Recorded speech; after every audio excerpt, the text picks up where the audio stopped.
Echoes of the Silent River. The village of Nalan rested quietly along the banks of a river that no one dared to name aloud. To outsiders, it was simply water, clear, serene, reflecting the silver glow of the moon. But to the villagers, it was something far older, far stranger.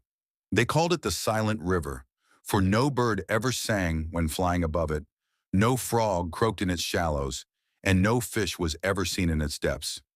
It flowed soundlessly, like a vein of glass through the land. Every child of Nalin grew up with the same warning whispered into their ears. Do not speak when you cross the bridge. Do not listen when the river answers.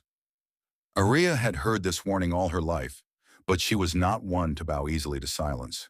She was restless, with questions that the elders never answered. Why must we not listen?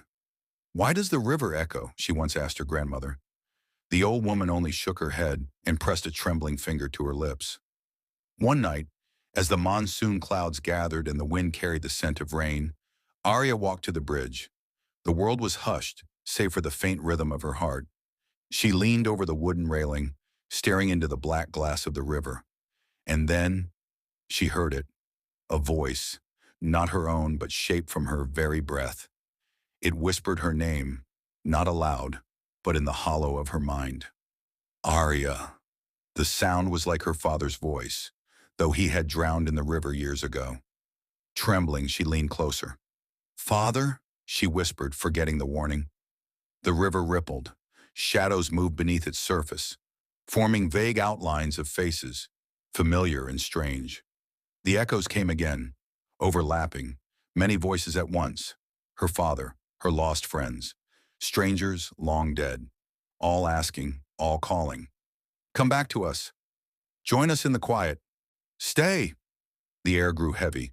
Her body leaned forward against her will, as if unseen hands were tugging her toward the water. Panic flared, but their voices wrapped around her heart like vines. At the last instant, she remembered her grandmother's trembling lips, the wordless warning. Aria clamped her hands over her ears, shut her eyes and forced her voice into the night. No! The echoes shattered. The river smoothed again, flat and soundless, though the chill of those voices lingered in her chest. She stumbled back from the railing, gasping. From that night onward, Aria never returned to the bridge. But she carried the knowledge the elders never spoke.